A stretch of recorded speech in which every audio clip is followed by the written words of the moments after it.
Profit and loss हम पढ़ रहे थे, जिसमें फर्स्ट लेक्चर हमने बहुत अच्छे से कंप्लीट कर लिया है, सेकंड भी कंप्लीट कर लिया है। बहुत सारे कंसेप्ट हमने फर्स्ट लेक्चर में आपको बता दिए हैं। सेकंड में भी बहुत सारे क्वेश्चन हमने देखे जो एग्ज़ाम रेलेवेंट हैं। अब थर्ड लेक्चर में हम बहुत सारी चीज़ें, बहुत सारे नए कंसेप्ट, नए क्वेश्चन, किस किस तरीके के क्वेश्चन पूछे जाते हैं एग्ज़ाम में, जो हमारे ग्रुप डी एग्ज़ाम हो गया, एएलपी हो गया, एनटीपीसी हो गया, उसमें सारे रेलवे के जो एग्ज़ाम हैं उनमें किस किस तरीके से क्वेश्चन पूछे जा रहे हैं, हम आपको बहुत ही डिटेल्ड एनालिसिस उसका कर रहे हैं। ठीक है, तो विदाउट वेस्टिंग योर टाइम इसमें अब हम देखते हैं फर्स्ट क्वेश्चन हमारा क्या दे रखा है हमें। फर्स्ट क्वेश्चन में गिवन है, एक व्यापारी एक वस्तु को 10% लाभ पर बेचता है। यदि वो वस्तु को 10% कम मूल्य पर खरीदता और 2 रुपये कम में बेचता तो उसे 16/3% का लाभ होता। तो वस्तु का लागत मूल्य ज्ञात कीजिए। उसने कहा एक व्यापारी 10% लाभ पर बेचता है किसी वस्तु को। 10% लाभ का क्या मतलब हुआ? 100 रुपये की चीज़ कितने में बेची जा रही है? 110, मतलब 10 रुपये ज़्यादा में। और उसने कहा है 10% कम मूल्य पर खरीदता, तो इसका मतलब 100 रुपये की चीज़ कितने में खरीदी जाती होगी? 10% कम मूल्य पर, मतलब 10 रुपये कम। परसेंट को हमेशा हम किस पे कैलकुलेट करते हैं? 100 पे। तो 100 में 10 रुपये ज़्यादा हो गए इधर, और इधर 10 रुपये कम हो गए, मतलब 10% का लाभ, 10% की हानि, मतलब 10% कम मूल्य पर उसने खरीदा। तो उसने कहा 2 रुपये कम में बेचता। अब यहाँ पे एक चीज़ समझने वाली है, अगर हम इसको सीपी लेट करें तो ये पहला सीपी हो गया हमारा, कॉस्ट प्राइस, मतलब 100 रुपये में हमने ये लेट कर लिया कि कोई भी चीज़ 100 रुपये में खरीदी जा रही है। उसने कहा 10% का लाभ होता, तो इसको हम 10% लाभ पर बेचता, तो ये कौन सा एसपी हो जाएगा? इस एसपी को हमने फर्स्ट एसपी लेट कर लिया यहाँ पे, सेलिंग प्राइस। अब उसने कहा है कि 10% कम में खरीदता, तो इसका मतलब ये दूसरा सीपी हो गया, तो ये हमारा CP2 हो जाएगा। तो इस पे उसे 16/3% का क्या हो रहा है? लाभ हो रहा है। कौन से वाली सीपी पे? दूसरे वाले पे। तो अब यहाँ पे हम 16/3 किसकी वैल्यू होती है? सबसे पहले तो इसकी वैल्यू हमें पता होना चाहिए। तो 16 3 48 और 2 कितना हो जाएगा? 50 अपॉन यहाँ पे 3%। अब ये परसेंट हटाते हैं तो कितना आ जाता है? यहाँ पे 100 आ जाता है। 15 1 जा, 15 2 जा, तो ये किसकी वैल्यू होगी? 3 2 जा 6, यानी 1/6 की वैल्यू कितनी होती है? मतलब 16/3 की वैल्यू कितनी होती है? 1/6। तो हम क्या करेंगे? 90 का 1/6 निकाल लो। यहाँ पे प्रॉफिट हमें निकालना है ना, इस वाले सीपी पे उसको 16/3 का प्रॉफिट होता है, तो इसको काटेंगे। 6 1 जा 6 5 जा, तो 15 1 जा 15 हो जाएगा, मतलब 15 रुपये का उसको प्रॉफिट होगा। तो 15 रुपये का इसमें 15 रुपये अगर हम ऐड करेंगे तो कितना आ जाएगा? 105। ये हमारा दूसरा एसपी आ गया, सेकंड एसपी। तो उसने ये कहा है कि 2 रुपये कम में बेचता, तो यहाँ पे दोनों सीपी हमारे पास में हैं, तो यहाँ पे देखो कितने कम हो रहे हैं। यहाँ पे ये 110 है और ये 105 है, तो कितना कम हो रहा है? 5 कम हो रहा है। तो 5 की वैल्यू कितनी दे रखी है क्वेश्चन में? 2 दे रखी है, तो 1 की वैल्यू कितनी हो जाएगी? 2 बटे यहाँ पे 5 हो जाएगी। हमसे उसने पूछा है कि लागत मूल्य हमने क्या लाइट किया था? 100। तो 100 की वैल्यू जो हम यहाँ पे निकालेंगे तो 5 से काटेंगे, कितने बार? 20 बार कटेगा ये, और 20 की मल्टीप्लाई 2 से हो जाएगी, तो ये कितनी आ जाएगी? हमारी 100 की वैल्यू जो आ जाएगी वो 40 रुपीज़ आ जाएगी। तो ये हमारा आंसर इसमें हो जाएगा। इस तरीके से हम इसको नेक्स्ट क्वेश्चन पे चलते हैं। हमें नेक्स्ट क्वेश्चन यहाँ पे दे रखा है, यदि चावल को 54 रुपये प्रति किलोग्राम की दर से बेचा जाता है तो 10% की हानि होती है। 20% का लाभ प्राप्त करने के लिए चावल की प्रति किलोग्राम कीमत कितनी होगी? तो किस हिसाब से बेचा जाता है? 54 रुपये प्रति किलोग्राम के हिसाब से बेचा जाता है, तो 10% की हानि होती है। 10% की हानि का क्या मतलब हुआ? यानी 100 रुपये की चीज़ 10 रुपये कम में बेची जा रही है, मतलब उसे 10% की हानि हो रही है, तो 100 रुपये की चीज़ 90 रुपये की हो गई यहाँ पे। तो उसने कहा है 20% का लाभ प्राप्त करने के लिए, अगर 20% का लाभ प्राप्त करना है तो इसका मतलब 120 की वैल्यू हमें निकालना पड़ेगी यहाँ पे 20% के लाभ के लिए। लेकिन उसने कहा है कि 54 रुपये प्रति किलोग्राम की दर से वो बेचता है अगर, तो उसे 10% की हानि होती है। इसका मतलब ये जो 90 है ये 10% की हानि ही तो है, यानी वो फिर उसको कितने में बेचना पड़ रहे हैं? 90 रुपये में। अगर 10% की हानि हो रही है तो इसी 90 की वैल्यू हमें कितनी दे रखी है क्वेश्चन में? 54 दे रखी है। उसने कहा है 10% की हानि होती है अगर वो 54 के हिसाब से बेचता है, तो फिर 90 की वैल्यू कितनी हो गई? 54। 1 की वैल्यू निकालेंगे तो 54 अपॉन यहाँ पे कितना आ जाएगा? 90। उसने कहा 20% लाभ अगर उसको होता है तो चावल की प्रति किलोग्राम कीमत, तो हमें 120 की वैल्यू यहाँ पे निकालनी है। तो हम क्या करेंगे, 120 से इधर मल्टीप्लाई कर देंगे और 120 से इधर मल्टीप्लाई कर देंगे। बस अब इसको सॉल्व कर लेंगे, आंसर आ जाएगा। 0 से 0 कैंसिल हो जाएगा, 9 से ये 6 बार कैंसिल हो जाएगा। 12 की 6 की मल्टीप्लाई कितनी हो जाती है यहाँ पे, 12 और 6 की, 12 6 जा 72, मतलब 72 हमारा प्रति किलोग्राम चावल की कीमत हो जाएगी। हमें दे रखा है किसी वस्तु का अंकित मूल्य उसके लागत मूल्य से 10% अधिक है।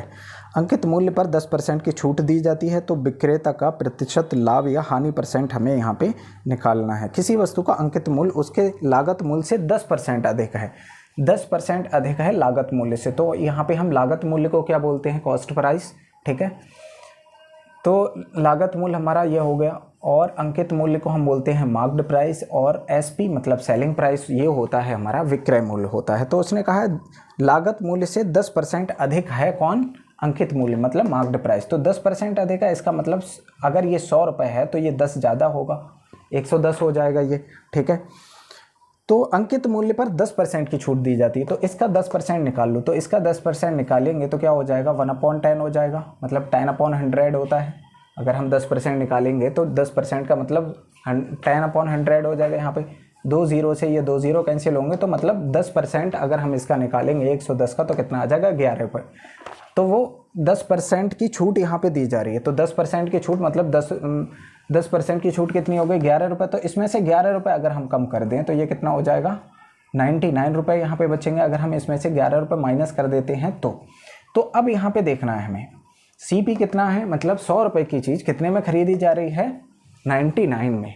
तो फिर क्या हो रहा है, प्रॉफिट या लॉस, यहाँ पे हमारा लॉस हो रहा है। कितने का लॉस हो रहा है, तो यहाँ हमें लॉस परसेंट निकालना पड़ेगी। लॉस परसेंट क्या होता है, लॉस अपॉन सीपी इंटू 100। ये मैंने आपको बता दिया था पहले ही। तो 100 की चीज़ 99 में बिक रही है, तो लॉस कितने का हुआ, 1 का।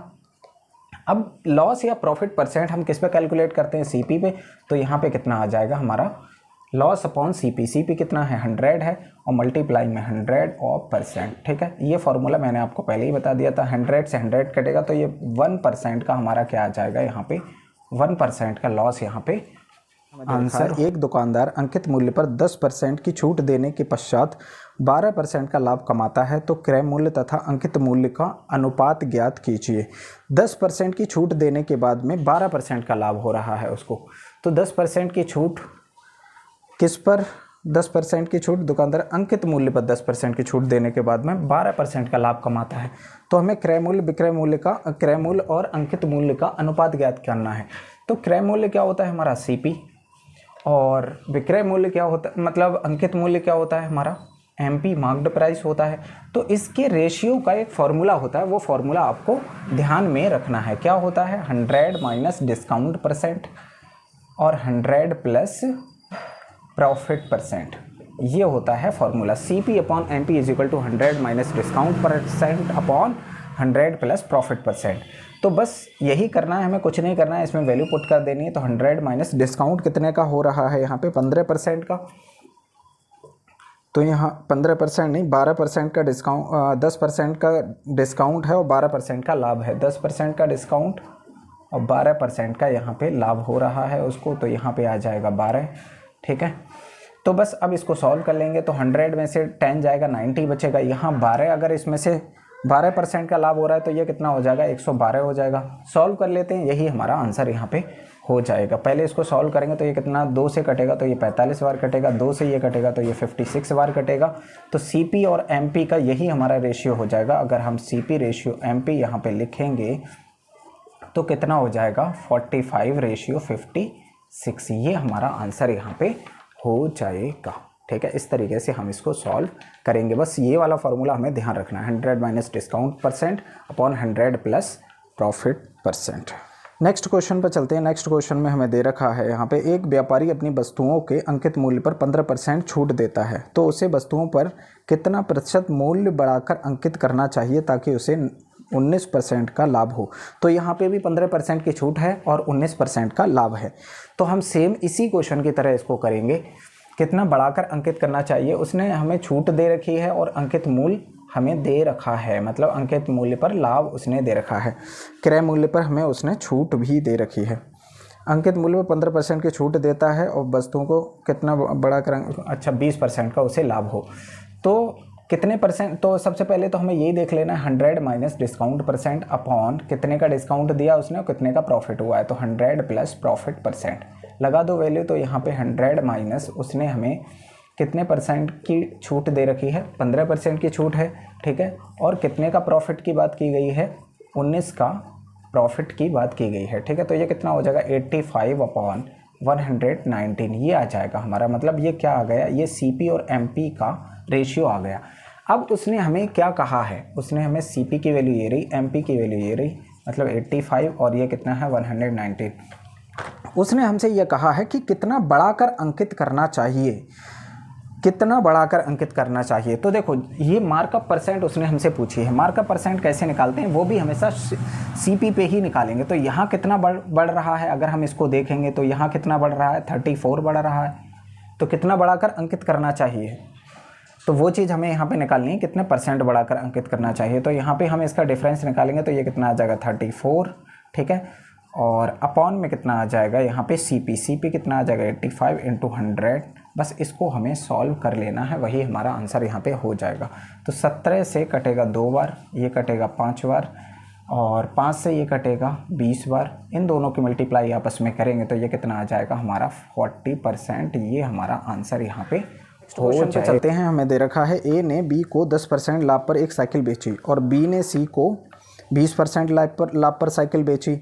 यदि C से 264 रुपये में साइकिल खरीदी तो A ने, मतलब C ने 264 रुपये में साइकिल खरीदी, तो A ने कितने में साइकिल खरीदी थी, A ने कितने में खरीदी थी, ये हमें बताना है।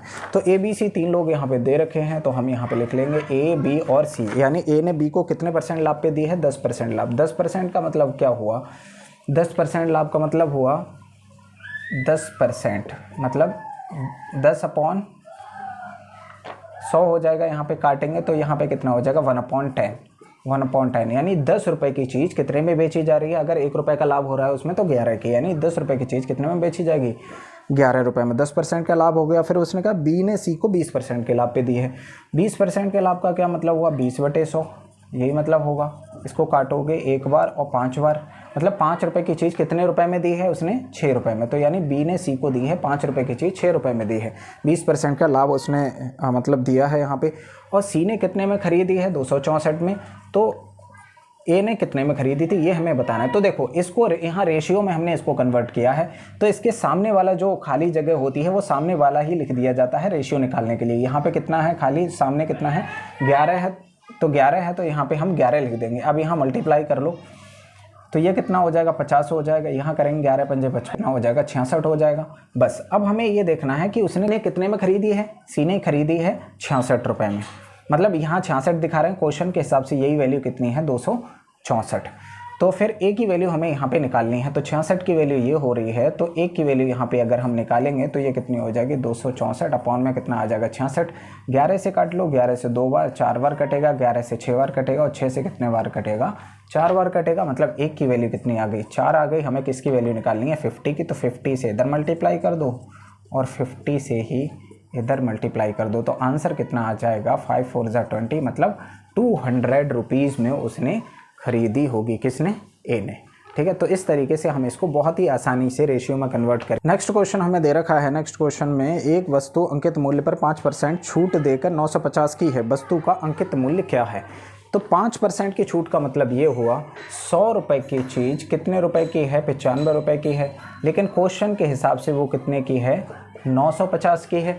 तो यहाँ पे इसका ये कितना गुना हो रहा है, 10 गुना हो रहा है।